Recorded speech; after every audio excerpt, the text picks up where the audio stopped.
When I take care of a patient with a diagnosis of myocarditis, I always wonder what the long-term prognosis will be and what clinical factors I might use to predict long-term outcome.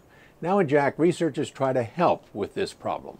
Their study evaluated the long-term mortality in patients with viral myocarditis and looked at the prognostic value of various clinical, functional, and cardiovascular magnetic resonance parameters. They studied more than 200 consecutive patients with biopsy-proven viral myocarditis and followed them for almost 5 years.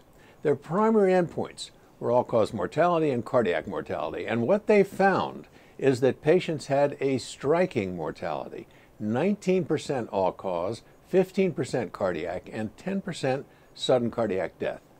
The presence of late gadolinium enhancement on cardiac MR resulted in a hazard ratio of 8.4 for all-cause mortality and 12.8 for cardiac mortality, independent of clinical symptoms.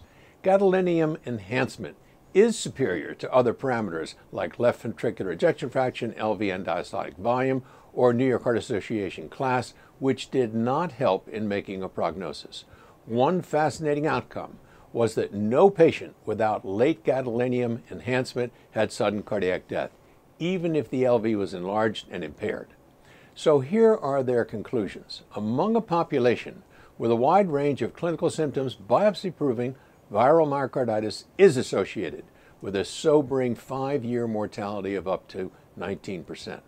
The presence of late gadolinium enhancement is the best independent predictor of all-cause mortality and of cardiac mortality, and not surprisingly, an initial presentation with heart failure may be a predictor of incomplete long-term recovery. I'm Peter Block, and this is a CardioSource Heart Minute.